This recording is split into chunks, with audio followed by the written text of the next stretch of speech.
Thank you for joining us. And before we get started with today's video, if you guys like what you're seeing and hearing from the Locked On Senators podcast, go ahead and hit like, smash the subscribe button so you can be the first to know about Sens content. Now, we're going to be doing a ton of these prospect profiles, so if you agree this is someone the Sens should look at or steer clear, leave your comment below so we can hear from you. Now, we got 64 of these, so let's get into it.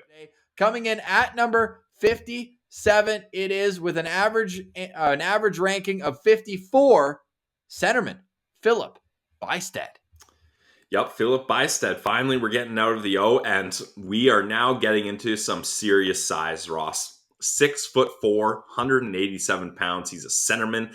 Plays for a Linkoping system over in Sweden, and with the J20 league, he lit it up. Like, he had 40 games played, 16 goals, 33 assists, good for 49 points.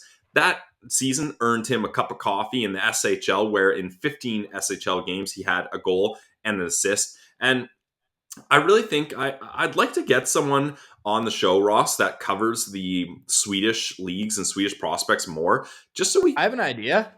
Let's hear it. How about his teammate Marcus Hogberg? I mean, that would be great. I'd love to hear from Marcus Hogberg. I interviewed him a long time ago in the Brampton Beast Arena. Wow, he's come a long way since then. So have we, though. But because it's interesting to look at a guy like Filip Bystedt, who, and Ross, maybe you can pull up the EP page for him for our friends watching on YouTube, because he's just bouncing around over all these leagues. Like, every year, Ross, he's playing in like 4 different leagues. Like, he's playing J18, different J18, then a U16, a different U16. Like, he never really gets an opportunity to get his feet planted in one spot. And finally, this season, he gets 40 games in the J20 league. And he absolutely lights it up. He gets more points than he ever has. And he has a great playoffs with them, too. 10 points in 8 playoffs games. So I think he was really someone that just needed to have one spot where he can focus on to thrive. And when you're a big centerman and you get some consistency and you get some chemistry with your line mates, you can have a lot of success. We've got a height gate on our hands, Pillsy, because as you can see, if you're watching on YouTube, I've got him listed at 6'2", 187. I've been going off the NHL Central scouting ranks for height and weight, just so it's all consistent in one spot. But you're right. Elite Prospects has him at 6'4". So we're going to have to get the rulers out. And all teams will get a chance to do that at the scouting combine, which is going to be in early June. So it is going to be interesting to see how things change, what official numbers we have. But I would like to say he's probably right in the middle. Let's cut the difference. Say he's 6'3". Sure. Before we do move to his Elite Prospects page to go through the rankings, Craig Button has him at 34, the highest of anybody. Chris Peters at 44. Bob McKenzie at 45, Scott Wheeler at 55, and Elite Prospects at 92. 92, Pillsy. I can tell you why he's down there. Yeah, let's hear it.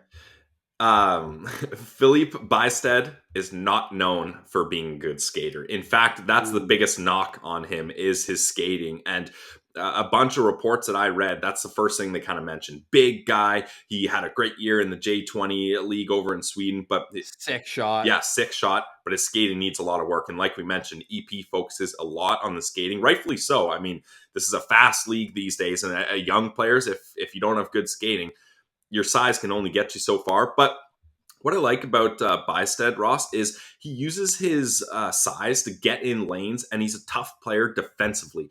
Tony Ferrari, our good friend, he referenced that he uses his size more for his reach and puck protection rather than being like a big open ice hitter or someone that's going to punish other forwards that are in the slot trying to get good position for a good shot. He uses it more as he's got a long stick, long reach. To get around him in transition is not going to be easy, and he's more on the defensive side of the game than offense.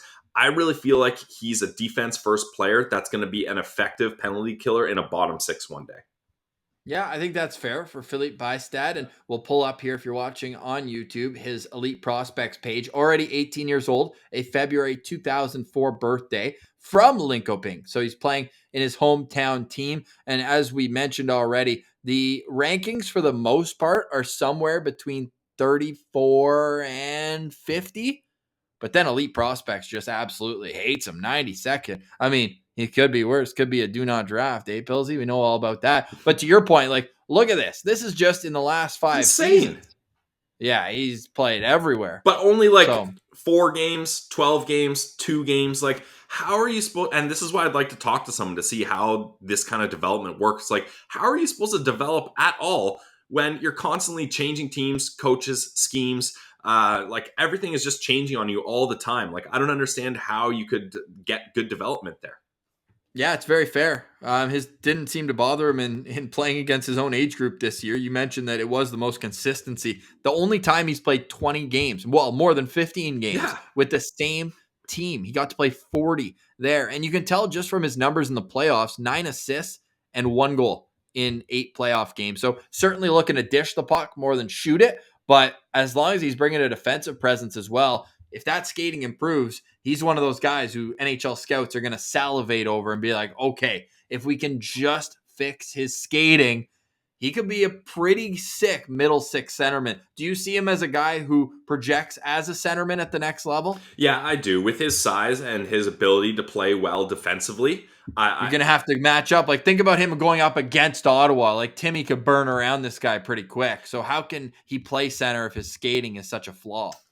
with that long reach, Ross, like, sure, Timmy can get by him, but you have to get by a 6'4" guy with reach Monster. at first, right? Like, that, your speed is only so good if he's poking it away from you every single time. And what a page on the Hockey Writers, that's a site I use a lot too. They've got a lot of great draft prospect profiles, so check them out for sure. They mentioned that he's one of those guys that maybe he's not quite grown into his body yet. So when you have a massive growth spurt, your skating dynamics, everything changes, right? Like, we talked to Igor Sokolov, Ross, a guy who has gained a lot of size in the last couple of years. He had to totally throw out his skating dynamics and how he skated, and had to totally relearn how to skate with this new size. So I think Bystedt could be a guy that maybe with some extra sessions with the skating coach and figuring out, okay, you used to skate like this when you were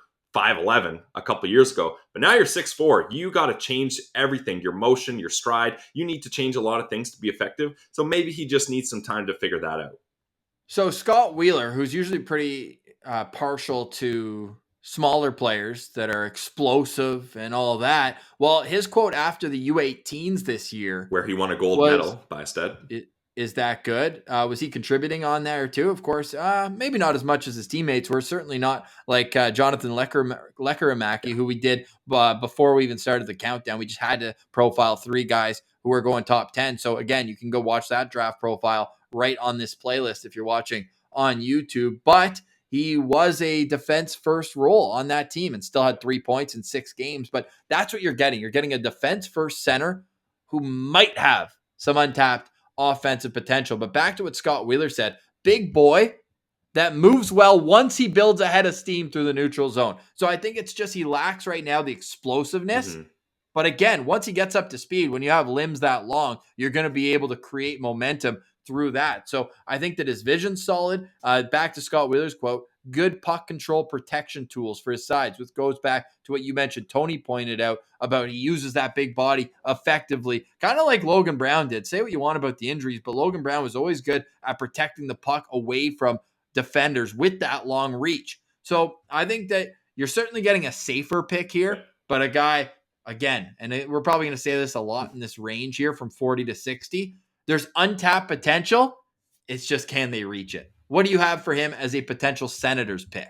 I've got him at 3.5 stars because, like you said, I think it would be good if they can replenish some of their centermen here. I think it'd be good if they got some defense first minded guys and guys that are big, but not your Tyler Bouchers, not your Ridley Greggs that are out there chucking the body around and really playing that type of physical game, but that are using their size in other ways. So I like Filip Bystad here.